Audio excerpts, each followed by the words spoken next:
صحابہ میں ہم میں فرق کیا؟ یہی تو ہے. صحابہ اکرام رضوان اللہ علیہم اجمعین کا یقین، بلیف. ایک غزوے سے آپ واپس آ رہے ہیں، ایک یہودی نے آپ کو روک لیا کہ جی حضرت آپ نے مجھ سے فلاں موقع پہ قرض لیا تھا اور قرض ابھی تک لوٹایا نہیں آپ نے. فرمایا کہ نہیں، میں نے تمہارا قرض تمہیں دے دیا تھا. کہ دے دیا تھا تو گواہ، کوئی گواہ ہے تو لائیے. اچھا، فرمایا کہ نہیں اس وقت مجھے یاد نہیں کوئی گواہ تھا کہ نہیں، لیکن میں نے تیرا قرض تجھے دے دیا. رسول اللہ یہ کہہ رہے، وہ کہتے نہیں جی نہیں دے دیا تو گواہ چاہیے.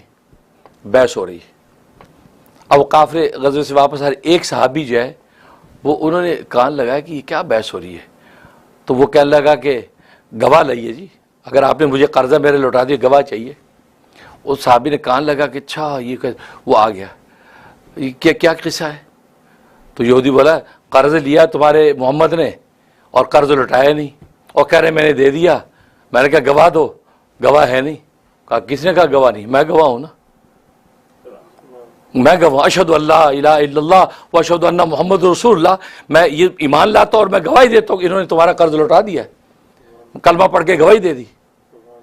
تو وہ رسول نے اس کو دیکھا کہ بھئی یہ آدمی تو اس وقت تھا بھی نہیں، یہ گواہی کس بیس پہ دے رہا ہے؟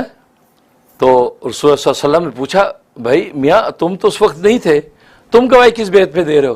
کہا کہ اللہ کے نبی میں ہوتا بھی ہو سکتا میری آنکھ دھوکہ کھاتی، لیکن آپ کی زبان سے میں نے جب سنا کہ آپ نے کہا میں نے دے دیا قرض، میں نے یقین کر لیا آپ نے واقعی دے دیا، گواہی دینے کو تیار ہوں. میں خود سنتا تو ہو سکتا میرے کان دھوکہ کھاتے، لیکن نبی کی زبان جھوٹ سکتی.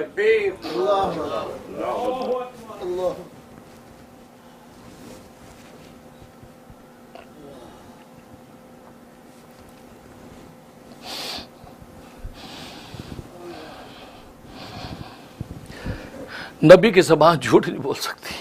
جب آپ کہہ رہے کہ میں نے قرض دے دیا ہے تو لاکھوں دفعہ گواہی دینے کو میں تیار ہوں کہ قرض آپ کا دے دیا ہے. تو نبی نے اس صحابی کو کیا فضیلت دی؟ اے میرے صحابہ سن لو، یہ ایک شخص گواہ دو ہونے چاہیے. آج محمد اس ایک کو دو گواہوں کے برابر قرار دیتا ہے. اس کو محمد رسول اللہ، وہ ایک صحابی کو دو گواہوں کے برابر قرار دے دیا. اور پھر کب اس کا بینیفٹ سامنے آیا؟ جب قرآن کریم جمع کیا جانے لگا، آیتیں جمع کی جانے لگیں. اب لوگ چمڑوں پہ، کاغذ پہ، درختوں کی چھالوں پہ لکھ لکھ کے لا رہے ہیں. تو کہا تھا کہ دو گواہ لے کے آنا، دو آدمی گواہ ہوں گے تب مانے گی یہ آیت واقع قرآن کی ہے، کیونکہ قرآن جمع ہو رہا تھا. جو حضرت عمر نے حضرت ابوبکر سے کہا تھا جمع کر لیتے ہیں. اب یہ صحابی ایک آیت لے کر آئے، اکیلے لے کر آئے. اب جب انہوں نے پیش کی، کہا کہ تمہارے ساتھ دوسرا کون ہے؟ انہوں نے کہا جی دوسرا کوئی نہیں، میں ہی ہوں بس. ہے اور حضرت عمر نے کہا نہیں بھائی، ہم نے ضابطہ بنایا ہے، دو آدمی چاہیے. دوسرا کوئی تمہارے ساتھ ہے تو ہم اس آیت کو قرآن کا حصہ سمجھ کے داخل کریں گے، ورنہ نہیں. اب حضرت عمر سے بحث کر رہے ہیں. ابو بکر نے جب دیکھا اس شخص کو، کہا کہ عمر دیکھ یہ کون ہے؟ اس کی طرح یہ وہی تو ہے جس ایک کی گواہی کو نبی نے دو کے برابر قرار دیا. آج اس ایک کی کہنے پہ ہم اس کو دو قرار دے کر اس کی آیت کو قبول کریں گے. کہاں واقعہ ہوا، کہاں وہ جو ہے یہ کام آیا؟ تو یہ ہے بلیو کہ نبی نے کہہ دیا بات ختم ہو گئی.